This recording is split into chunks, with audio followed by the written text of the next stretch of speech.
Pemirsa, berita Banjarmasin kembali hadir menjumpai PN hari ini dan kali ini lawan ulun Faya Putri. Sejumlah berita aktual dan beberapa informasi menarik lainnya telah kami siapkan. Berikut berita utama hari ini.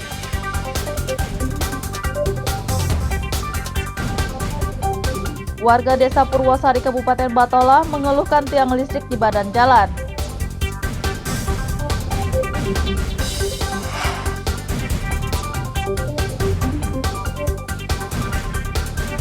Puluhan anak di Kota Banjarmasin kehilangan orang tua akibat COVID-19.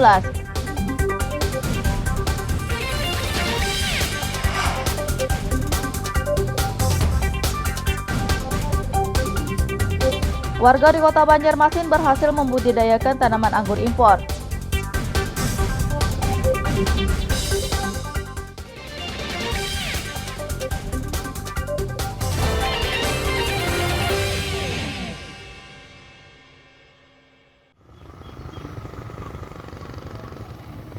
Keberadaan sejumlah tiang listrik milik perusahaan listrik negara PLN di badan jalan Desa Purwosari 1 Kecamatan Tamban, Kabupaten Batola dinilai membahayakan warga dan pengguna jalan yang melintas. Selain keberadaan tiang listrik di badan jalan yang menghubungkan Kecamatan Tabunganen dengan Kecamatan Mekarsari, Kabupaten Batola itu, juga terdapat kabel listrik semaraut yang melintang di dahan pepohonan dan atap rumah warga. Menurut Kades Purwosari 1 Harsono, keberadaan tiang listrik milik PLN itu cukup membahayakan keselamatan warganya dan pengguna jalan yang melintas. Harsono mengaku sudah melaporkan kepada pihak PLN, namun hingga saat ini belum ada tanggapan. Kami sudah melaporkan ke pihak dari PLN, sampai sekarang pun belum terrealisasi dari PLN. Yang kami lakukan sudah seperti pohon, itu yang kena tiang listrik ada itu juga, dan juga ada tiang listrik yang ada menengah ke jalan. Itu kemarin sudah ada orang melanggar tiang listrik karena tiang listrik agak ke tengah sedikit dari jalan Desa Purwosari 1, khususnya Jalan Kedung Suko, Desa Purwosari 1. Tapi untuk menimbulkan korban jiwa belum ada lah. Sampai sekarang belum ada korban jiwa. Cuma kemarin itu luka-luka aja, dan motornya itu termasuk yang rusak parah. Harsono dan warga Desa Purwosari 1 Kecamatan Tamban berharap pihak PLN segera memindahkan tiang-tiang listrik yang berada di badan jalan tersebut dan membenahi kabel listrik yang semeraut sebelum terjadi peristiwa yang membahayakan keselamatan warga dan pengguna jalan. Dari Kabupaten Batola, Muhammad Lutfi Darlan dan Ibrahim melaporkan.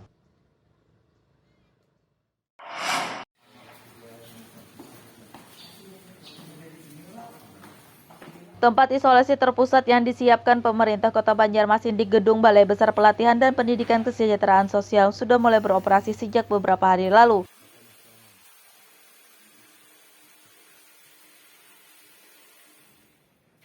Wali Kota Banjarmasin Ibnu Sina mengatakan, tempat isolasi terpusat ini disediakan khusus bagi pasien COVID-19 kategori gejala ringan dan orang tanpa gejala atau OTG. Menurutnya, pasien COVID-19 yang di tempat ini bakal dirawat oleh belasan tenaga kesehatan.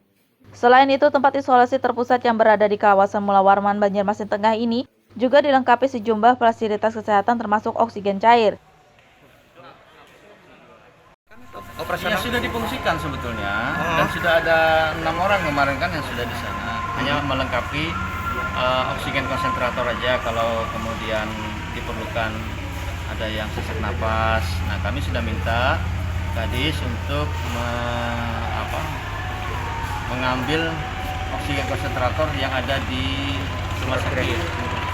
Itu kan yang ada 20 unit, minimal 5 lah ditaruh di isoter. Tapi ini kan memang kasusnya turun. Tapi kan yang kemarin itu nakes ya Pak Wali kebanyakan. Nakes, ya. Nah, kalau yang untuk warga umumnya sudah kita ada. Buka aja. Kita buka. Kemarin kan sudah dibuka aja. Cuman belum punya data apakah berapa orang yang mau. Kayaknya kita cek aja di kelurahan masing-masing.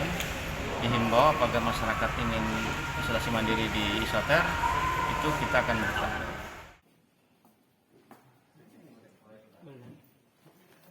Warga Kota Banjarmasin yang terpapar COVID-19 dengan kategori gejala ringan dan OTG bisa dirawat di tempat isolasi terpusat ini, namun dengan syarat harus melapor kepada pihak kelurahan terlebih dahulu. Dari Kota Banjarmasin, Muhammad Lutfi Darlan dan Fudail melaporkan.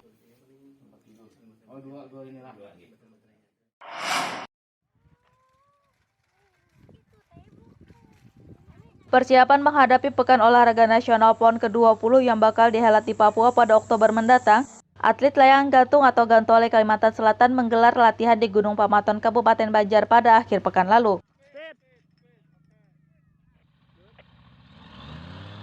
Selain berlatih di Gunung Pamaton, atlet Gantole Kalsel juga mengasah kemampuan mereka di Provinsi Jawa Barat. Ketua Federasi Aerosport Indonesia FASI Kalsel, Syamsuri mengatakan pada ajang PON ke-20 di Papua nanti, atlet Gantole Kalsel akan mengikuti 2 kategori lomba, yakni lintas alam dan ketepatan mendarat. Alhamdulillah juga dua-duanya sudah kita persiapkan di dalam pertandingan untuk menghadapi PON akan datang. Kita Gantole di venue-nya di lapangan terbang Advent punya asing itu di Kabupaten Jayapura.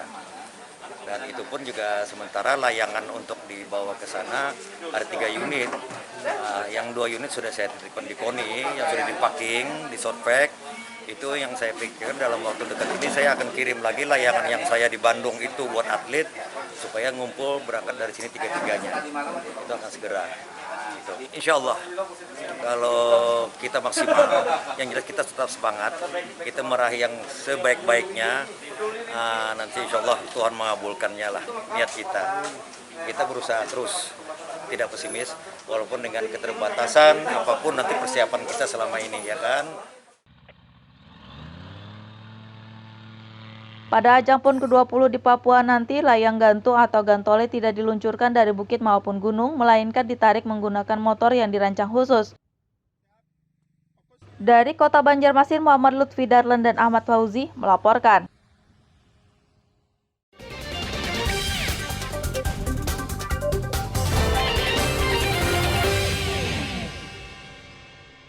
Pemirsa, masih bersama kami dalam Habar Banjarmasin.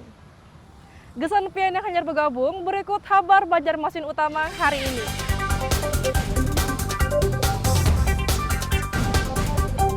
Warga Desa Purwosari Kabupaten Batola mengeluhkan tiang listrik di badan jalan.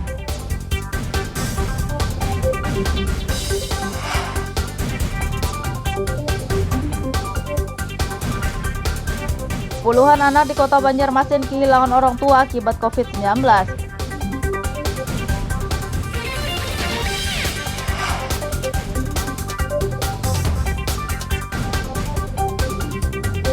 Warga di Kota Banjarmasin berhasil membudidayakan tanaman anggur impor.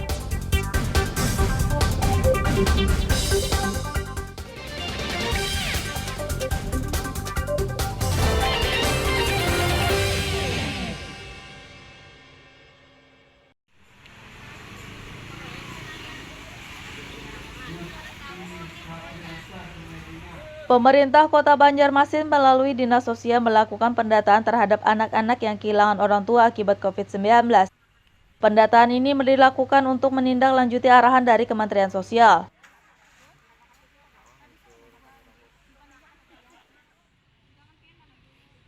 Menurut data dari Dinas Sosial Kota Banjarmasin, ada 29 anak berusia di bawah 18 tahun yang kehilangan orang tua akibat COVID-19. Data dari 29 anak yang kehilangan orang tua akibat COVID-19 akan diserahkan ke Kementerian Sosial untuk mendapatkan bantuan. Menurut Kepala Dinas Sosial Dinsos Kota Banjarmasin Iwan Ristianto, pihaknya telah memverifikasi data 29 anak tersebut melalui Dinas Kependudukan dan Pencatatan Sipil Kota Banjarmasin. Perintah dari Kemensos agar kabupaten kota seluruh Indonesia mendata anak korban dari COVID-19. Bayangannya dapat bantuan apa sih Pak? Kalau sementara ini belum ada arah ke sana ya, bantuan apa nanti akan diberikan. Tapi paling tidak mungkin ini ada semacam tali asih mungkin dari pemerintah pusat ya, pusat. Tapi selain dari pemerintah pusat, mungkin ini menjadi database juga untuk pemerintah kota khususnya. Dari kota untuk mengambil langkah kebijakan oleh pemerintah kota, kebijakan dari Wali Kota Banjarmasin, nanti bantuan apa yang layak dan cocok kepada mereka. Ya kan, kepada mereka. Karena mereka ini bisa yatim, bisa piatu ataupun yatim piatu gitu kan.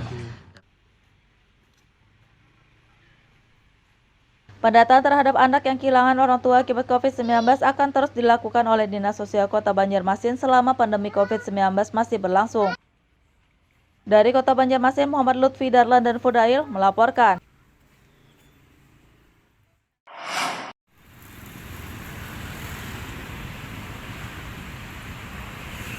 Dalam waktu dekat, jembatan kabel pancang Sungai Alalak 1 akan segera difungsikan. Arus lalu lintas yang sebelumnya mengalami perubahan selama proyek pembangunan berlangsung akan dikembalikan seperti semula.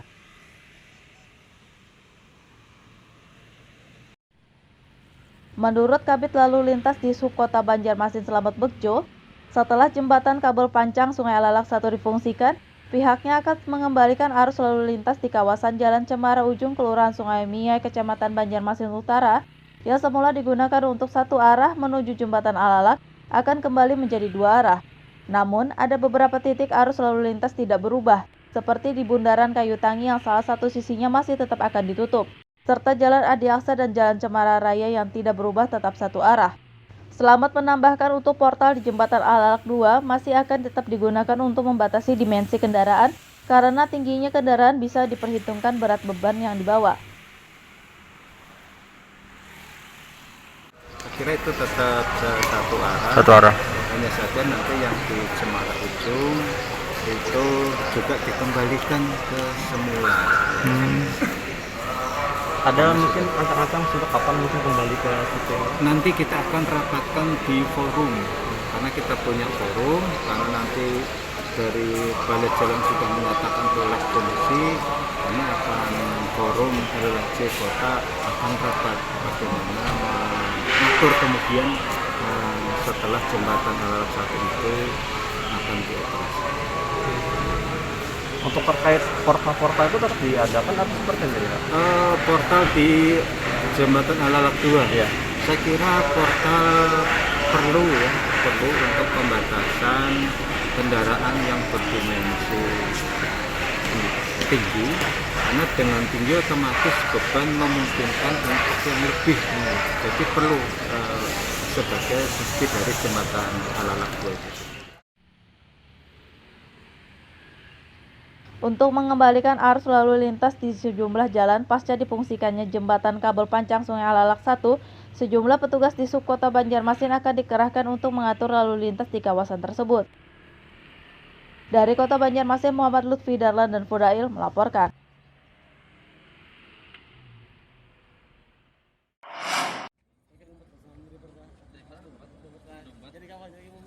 Bupati Kabupaten Tapin bersama Dandim 1010 Rantau, tokoh masyarakat Binuang dan Direktur PT BMB Blok 2 meresmikan akses khusus angkutan tambang atau underpass pertama yang dibangun di ruas jalan Kabupaten Tapin. Underpass berupa jembatan yang dibangun di kawasan Lingkar Binuang itu diresmikan pada Senin siang kemarin. Jembatan sepanjang 20 meter dan lebar 10 meter ini dibangun sejak tahun 2018 lalu dengan dana sekitar 26 miliar rupiah yang bersumber dari dana CSR PT Binuang Mitra bersama BMB Blok 2 Tapin. Underpass ini dibangun agar angkutan tambang seperti truk pengangkut batu bara tidak mengganggu arus lalu lintas bagi masyarakat umum. Danau Parangin Ratu itu kita akan jadikan kawasan objek wisata yang terpadu. Itu manfaatnya saya yakin akan besar sekali karena akan nampung tenaga kerja, UKM bisa kerja di sana semua, dan potensi wisatanya dari ini mungkin akan sangat besar. Kita akan desain dengan rumah bambu nanti. Insya Allah akhir tahun Pak Ji ya kita resmikan itu yang kita bukan hanya dalam bentuk fisik dan tentunya untuk BMB ini sendiri, tapi kita juga ingin program-program ini yang bisa berkembang. Nanti akan kita bantu UMKM ini supaya berkembang. Kita akan coba adakan vaksinasi nanti, bantu proses vaksinasi di Kabupaten Tapin ini kita akan juga memfasilitasi untuk mengadakan vaksin ini. Samping yang sudah rutin kita adalah program ke pesantren, ke beasiswa, ke Bupati Tapin Arifin Arpan mengapresiasi PT BMB yang telah membangun underpass pertama di ruas jalan Kabupaten Tapin. Ia berharap PT BMB juga menanam pohon dan memasang penerangan jalan umum atau PJU di sekitar akses khusus angkutan tambang itu. Yang kedua, bahwa dengan adanya ke depannya manfaatnya cukup besar ini underpass ini. Tadi kan saya sampaikan kepentingannya itu ada 3. Yang pertama dulu untuk masyarakat kita Kabupaten Tapin dan Binuang ini. Nah kemudian yang kedua bahwa udah 13 kabupaten kota pasti nanti lewat sini semua. Makanya kita punya aset ini kan artinya manfaatnya cukup besar dan bisa ditindaklanjuti terus-menerus lah. Kemudian yang ketiga kan lintas Kalimantan. Nah jadi apalagi kan besok-besok kalau isinya kan Kaltim itu jadi sebagai pusat ibu kota negara, infrastruktur ini sangat dipentingkan, Underpass ini sangat dipentingkan. Nah mudah-mudahan baik para wartawan, media cetak, makanya saya sarankan tadi bisa diekspos bahwa yang pertama dulu ini adalah salah satu usahaan yang pertama pembangunan Underpass ini dengan biaya sekitar 26 miliar. Arifin Arpan juga mengimbau kepada pihak perusahaan lainnya yang masih menggunakan ruas jalan Kabupaten Tapin untuk segera membangun underpass. Dari Kabupaten Tapin, Muhammad Lutfi Darlan dan Abdillah melaporkan.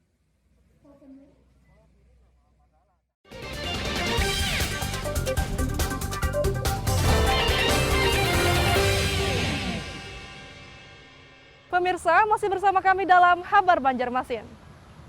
Gesan pian yang hanyar bergabung, berikut Habar Banjarmasin utama hari ini.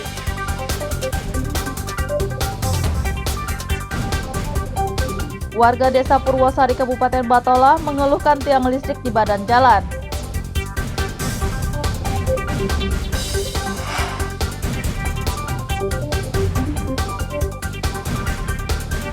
Puluhan anak di Kota Banjarmasin kehilangan orang tua akibat COVID-19.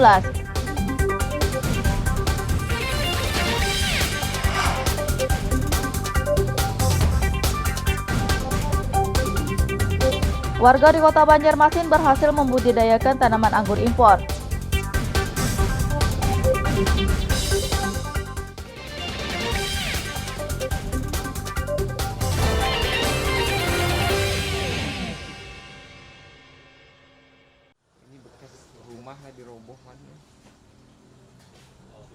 Seorang warga di Kota Banjarmasin berhasil membudidayakan tanaman anggur jenis impor.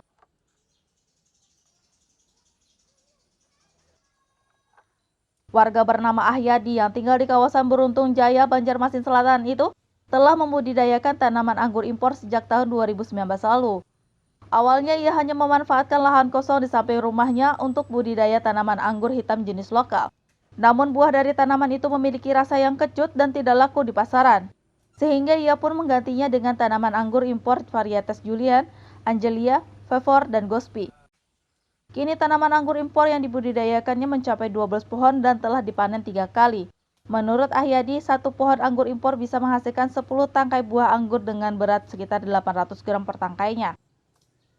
Saat ini Ahyadi hanya memasarkan bibit tanaman anggur impor tersebut dengan kisaran harga ratusan hingga jutaan rupiah untuk satu bibitnya. Ini bulan kemarin itu kalau saya hitung mungkin lebih dari 100 dompol dan dompolnya gede-gede. Kalau misalnya jenis-jenis yang Gospi juga terus genjang, jadi bisa direkomendasikan. Gospi ini saya tanam baru sudah 4 bulan. Di usia 4 bulan dia sudah mulai berbuah. Itu. Jadi saya itu sangat senang sekali kalau ada teman-teman itu dia ingin budidaya di Banjarmasin ini. Ya nanti kita harapkan nanti Banjarmasin itu juga akan menjadikan satu komunitas anggur yang terbanyak juga, karena di mana-mana itu seperti yang kemarin waktu saya di Jogja itu ada perkampungan satu kampung itu masing-masing mereka tanam di halaman rumahnya, jadi di sana terkenal dengan namanya kampung anggur dan sampai sekarang dijadikan daerah wisata gitu. Kepala Dinas Ketahanan Pangan, Pertanian, dan Perikanan DKP 3 Kota Banjarmasin, Mahmud menyatakan pihaknya mengapresiasi keberhasilan Ahyadi dalam membudidayakan tanaman anggur impor. Nah, jadi kami berharap nanti di Banjarmasin ini ada nanti komunitas baru yang khusus tanaman anggur yang bisa nanti bersaing atau menyemarakan bahwa selain tanaman hias, tanaman anggrek dan juga ada komunitas lain berupa tanaman. nanti ada juga tanaman mas anggur nanti akan kita kompetisikan. Nanti apa dompo-dompo yang besar berapa nanti dari paritas apa yang bisa direkomendasikan untuk ditanam ke Limasin. Nah nanti arahnya baru kita nanti melangkah lebih jauh yaitu ke bisnis, agrobisnis untuk anggur.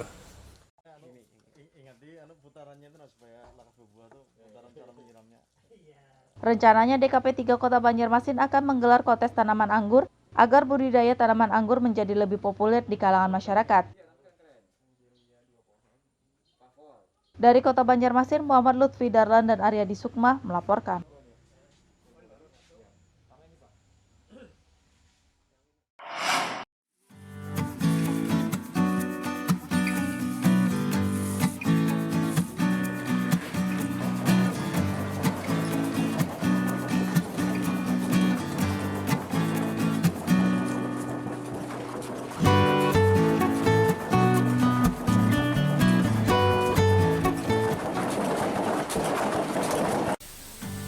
Tumbuhan purun merupakan jenis tumbuhan liar yang biasanya tumbuh di daerah dataran rendah seperti di lahan hutan galam atau lahan pertanian. Tumbuhan ini biasanya digunakan untuk membuat berbagai macam kerajinan anyaman seperti bakul, tikar, topi, tas, dan berbagai macam kerajinan lainnya. Kerajinan anyaman purun biasanya ditekuni oleh kaum ibu-ibu petani seperti di Kabupaten Batola ini. Penganyaman tumbuhan purun menjadi kerajinan merupakan kegiatan yang biasa mereka lakukan sehari-hari di sela waktu mereka bertani.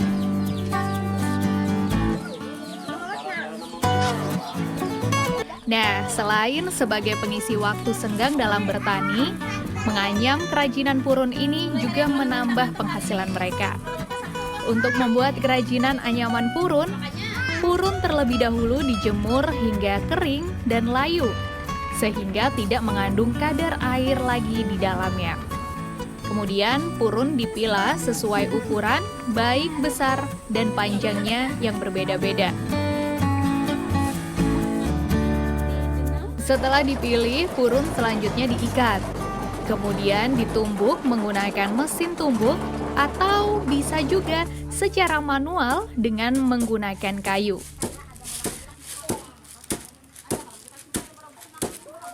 Proses ini akan membuat purun lebih kuat dan benar-benar kering serta tidak mengandung kadar air lagi.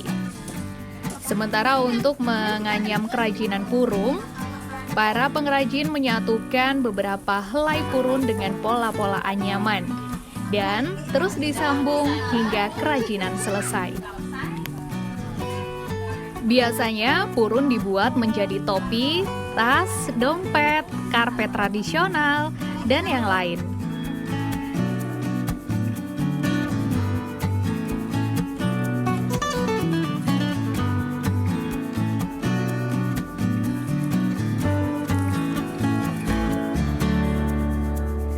Salah seorang pengrajin anyaman purun, yaitu Erna, mengatakan membuat kerajinan purun merupakan kegiatan sampingan selain bertani. Dengan menganyam purun, dia mendapatkan tambahan penghasilan untuk kebutuhan sehari-hari keluarganya. Kalau selain membuat tikar ini apa biasanya? Itu rumah petani Bila habis tanam ini sampingannya lagi.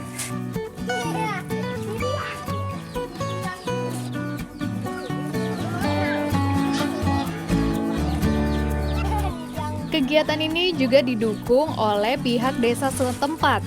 Menurut Kepala Desa Sungai Raya, Amar Jadi, mengatakan agar bahan baku kerajinan purun tetap tersedia, pihaknya telah menyisihkan dana desa untuk budidaya tumbuhan purun. Budidaya purun ini tetap kami kembangkan, yaitu dengan cara salah satunya untuk permodalan kami sisihkan untuk kegiatan di bidang BUMDes. Jadi dana itu kami ambilkan untuk budidaya purun ini dan dianggarkan untuk di dana desa. Selain sebagai penambah penghasilan bagi para petani di sela waktu mereka, nah, menganyam kerajinan purun ini juga merupakan kearifan lokal yang sudah turun-temurun dilakukan sejak zaman dahulu. Muhammad Lutfi Darlan melaporkan dari Batola, Kalimantan Selatan.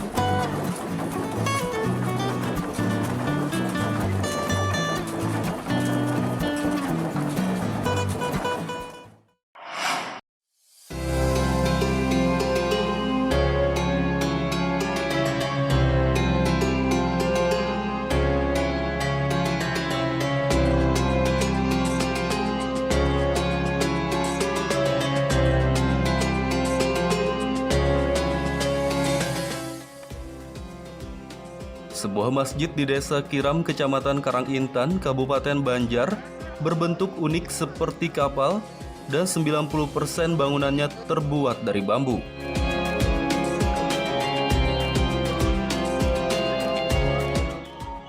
Inilah masjid bambu berbentuk kapal yang berada di Desa Kiram, Kecamatan Karangintan, Kabupaten Banjar. Masjid bernama Kiai Haji Abdul Qadir Hasan ini lebih dikenal dengan Masjid Bambu karena 90% bangunannya terbuat dari bambu. Masjid yang berada tak jauh dari objek wisata Kiram ini belakangan cukup ramai dikunjungi warga karena bentuknya menyerupai kapal dinilai cukup unik dan menarik perhatian. Masjid yang berdiri di lahan hibah masyarakat seluas 7.900 meter persegi ini dibangun oleh pemerintah Kalimantan Selatan pada pertengahan tahun 2020 dan baru selesai pada akhir Maret 2021 lalu. Bangunan masjid sendiri memiliki luas 610 meter persegi, terdiri dari 2 lantai dan mampu menampung sekitar 400 jemaah.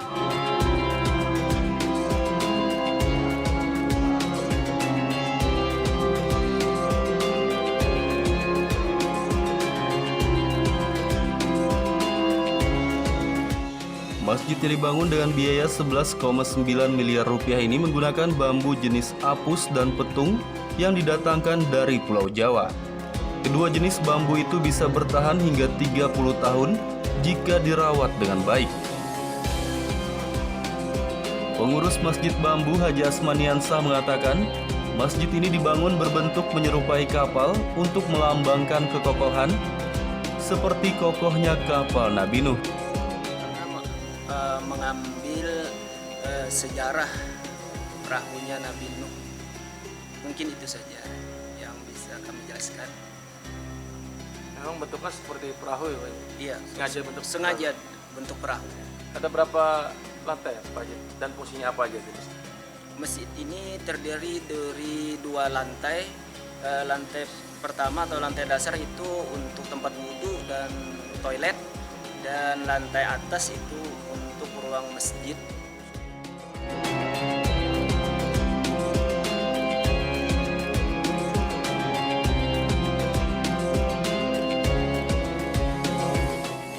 Keunikan masjid bambu berbentuk kapal membuat banyak warga ingin mengunjunginya.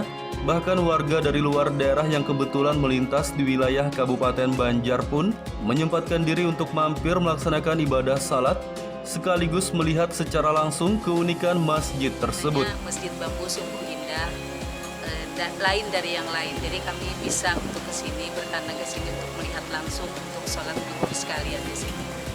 Nah, setelah Ibu datang ke masjid ini, kesan apa yang Ibu dapat? Kesannya sungguh baik sekali karena strukturnya terbuat dari bambu dan berbentuk seperti kapal dari luar. Jadi pas kami masuk sungguh baik sekali strukturnya, terbuat dari bambu dan mudah-mudahan yang bikinnya terinspirasi mungkin dari kapal Nabi. Selain melaksanakan salat, warga yang berkunjung ke masjid bambu berbentuk kapal ini juga tak ingin menyanyiakan bentuk estetik dari masjid ini, sehingga foto bersama maupun swafoto seakan wajib bagi mereka.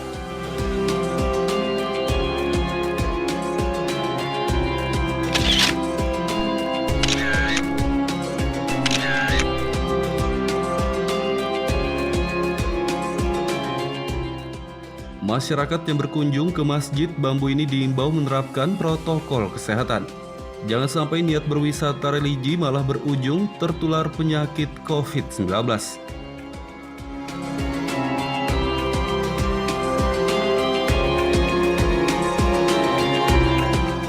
Dari Kabupaten Banjar, Muhammad Lutfi Darlan dan Ahmad Fauzi melaporkan.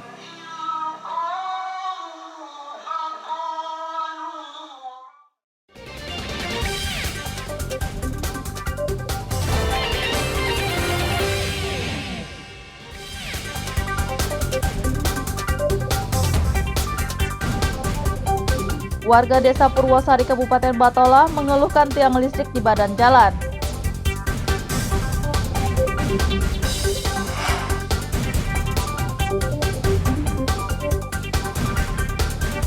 Puluhan anak di Kota Banjarmasin kehilangan orang tua akibat COVID-19.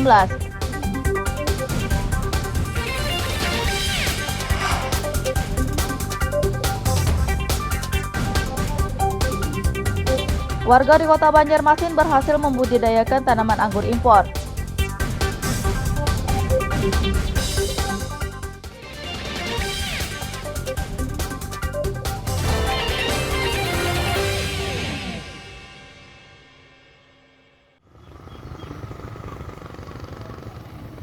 Keberadaan sejumlah tiang listrik milik perusahaan listrik negara PLN di badan jalan Desa Purwosari 1 Kecamatan Tamban, Kabupaten Batola dinilai membahayakan warga dan pengguna jalan yang melintas. Selain keberadaan tiang listrik di badan jalan yang menghubungkan Kecamatan Tabunganen dengan Kecamatan Mekarsari Kabupaten Batola itu, juga terdapat kabel listrik semeraut yang melintang di dahan pepohonan dan atap rumah warga. Menurut Kades Purwosari 1 Harsono, keberadaan tiang listrik milik PLN itu cukup membahayakan keselamatan warganya dan pengguna jalan yang melintas. Harsono mengaku sudah melaporkan kepada pihak PLN, namun hingga saat ini belum ada tanggapan.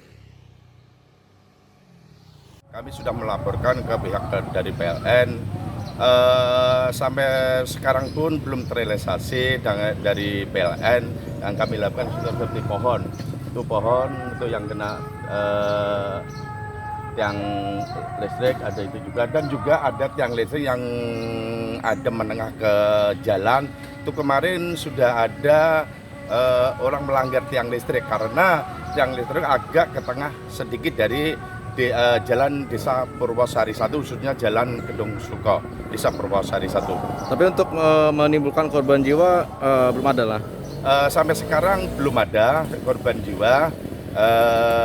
Cuma kemarin itu luka-luka aja, dan motornya itu termasuk yang rusak parah.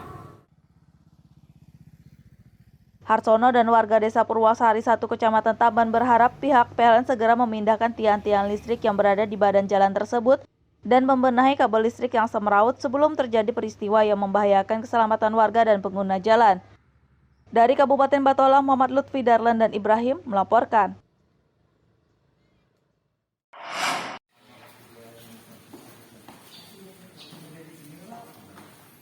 Tempat isolasi terpusat yang disiapkan pemerintah Kota Banjarmasin di Gedung Balai Besar Pelatihan dan Pendidikan Kesejahteraan Sosial sudah mulai beroperasi sejak beberapa hari lalu.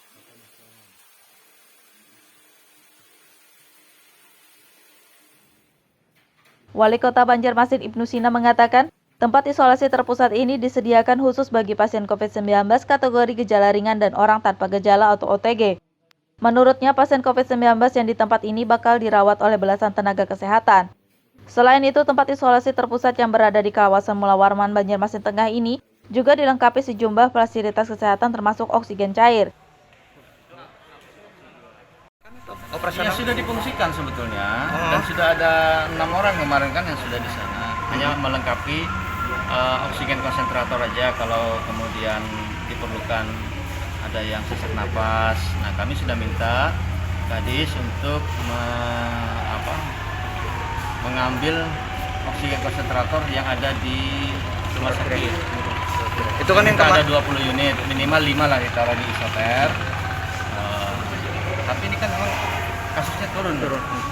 Tapi kan yang kemarin itu nakes ya Pak Wali, kebanyakan. Nakes, ya. Nah, kalau yang untuk warga umumnya sudah kita ada. Buka aja. Kita buka. Kemarin kan sudah dibuka juga. Cuman belum punya data apakah berapa orang yang mau Kayaknya kita cek aja di kelurahan masing-masing, dihimbau apabila masyarakat ingin isolasi mandiri di isoter, itu kita akan berikan.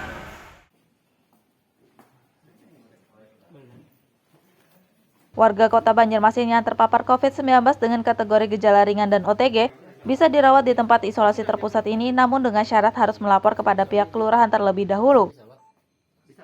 Dari Kota Banjarmasin, Muhammad Lutfi Darlan dan Fudail melaporkan.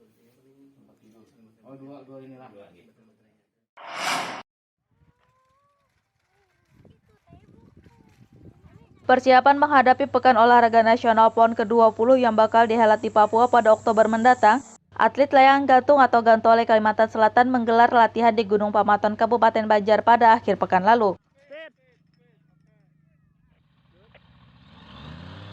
Selain berlatih di Gunung Pamaton, atlet Gantole Kalsel juga mengasah kemampuan mereka di Provinsi Jawa Barat.